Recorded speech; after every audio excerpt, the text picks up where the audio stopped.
د نیوز پری چینل لیدونکو سلام ستړي مشئ پام وکړئ د نن جمعې ورځې لنډو مهمو وروستیو خبرونو ته.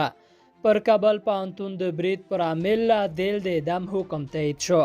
په افغانستان کې د استیناف یوه محکمې د کابل پوهنتون د تروریستي حملې د عامل او طرح د اعدام حکم تایید کړ. د افغانستان د ستره محکمې ویاند احمد فهیم تیر ماښام ازادي راډیو ته وویل چې د عادل د اعدام حکم په بګرام زندان کې د تروریستي جرایمو د څېړنې د استیناف محکمې لخوا تایید شو.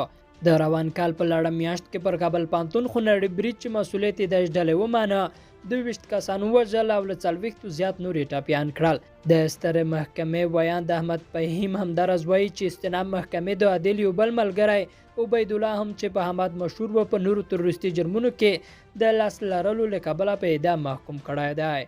هرات کې د شرابو یوه کارخانه ویجاړه شوه. د هرات ولایت پولیسو د شرابو یوه کارخانه ویجاړه کړه. د هرات ولایت د امنیت قماندانۍ ویاند عبدالاحد ولیزاده ازادي راډیو ته وویل له نشهیي موادو سره د مبارزې پولیسو په ګذره ولسوالۍ کې پر یوې کارخانې د برید په نتیجه کې 1900 کیلوګرامه تخمیر شوي کشمش او 90 لیټره شراب ونیول. پولیسو د شرابو د کارخانې وسایل له منځه یوړل، خو د ساتنې او جوړولو په تورې څوک نه دي نیولې. ننګرهار کې 50 کیلوګرامه نشهیي مواد ونیول شول. په ننګرهار ولایت کې څه د پاسه 50 کیلوګرامه نشهیي مواد ونیول شول. د ننګرهار ولایت د امنیت قماندانۍ رسنیو ته ویلي چې پولیسو په جلال آباد ښار کې د استوګنې پر یوه کور عملیات وکړل چې په نتیجه کې 90 کیلوګرامه چارج، 14 کیلوګرامه تریاک او 6 کیلوګرامه هیروین ونیول. د دې موادو د ساتنې په تور 15 تنه هم نیول شوي او له نشهیي موادو سره د مبارزې د عدلي او قضایي مرکز سرنولی ته معرفي شوي دي. بدخشان کې د 100 کیلوګرامه نشهیي موادو د قاچاق مخه ونیول شوه. په بدخشان ولایت کې د 100 پاسه 100 کیلوګرامو نشهیي موادو د قاچاقو مخه ونیول شوه.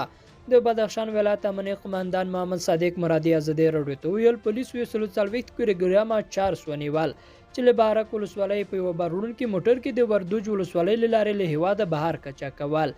د موټروان په ګډون 2 کسه هم د دې موادو د قاچاقو په تور نیول شوي دي. او غزنی او پنجشیر کې 40 کیلوګرامه نشهیي توکي نیول شوي.